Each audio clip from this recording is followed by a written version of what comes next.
I'm James Allen Hall, a registered migration agent for Australia and licensed immigration advisor for New Zealand. I'm also the managing director of ANZ Migrate. I'd like to talk about some details of the migration strategy. I've already talked about this in other videos talking about the overall objectives of the government, but I'd like to provide some specific details, particularly around the skilled and employer-sponsored migration. So in December 2023, we saw the unveiling of the strategy, which had the outcomes of the review that was published earlier this year. And this outlines the enhancements the government's looking at doing in 2024 and beyond. Now, there's a series of changes that have occurred already. The subclass 482, which is the temporary skilled shortage, or TSS visa, now requires a minimum salary of 70,000 Australian dollars.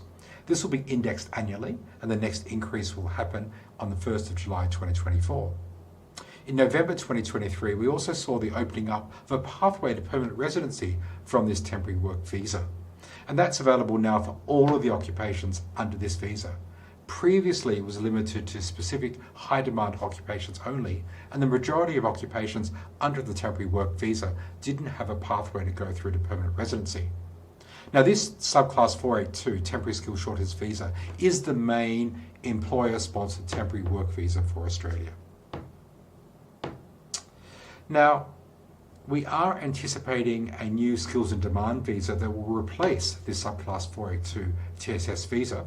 And the idea is to offer greater flexibility, which will include allowing up to 6 months for the visa holder to remain in Australia to find a new employer if they cease employment under this sponsored temporary work visa.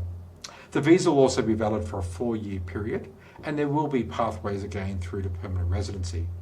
Now, we'll see the implementation of this new skills and demand visa in late 2024. This new visa will actually have 3 separate streams within it, and the streams will cover specialists, core skills, and essential skills. And they're designed to cover specific needs and different kinds of skilled talent.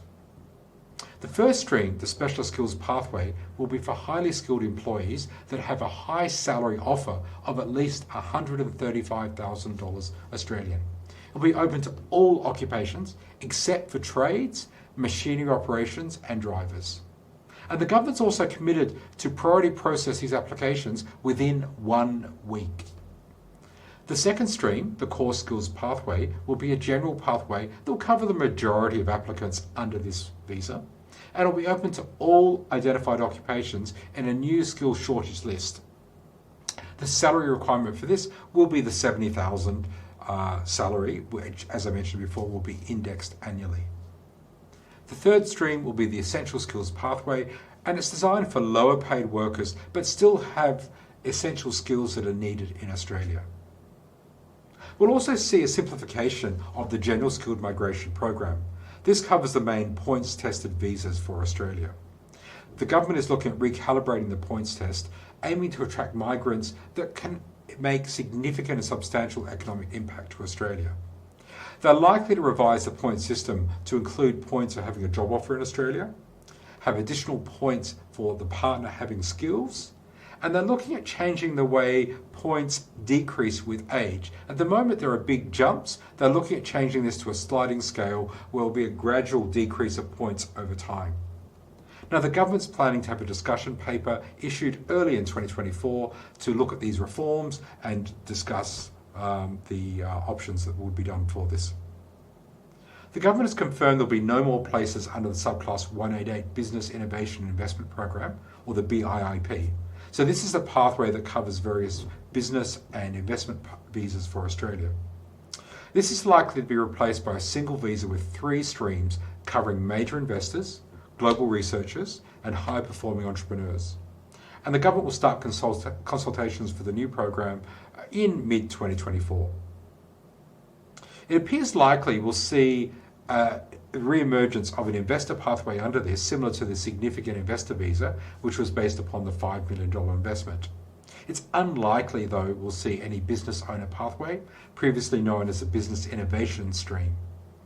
We'll know more about this when the discussion paper comes out and the consultations start later in 2024.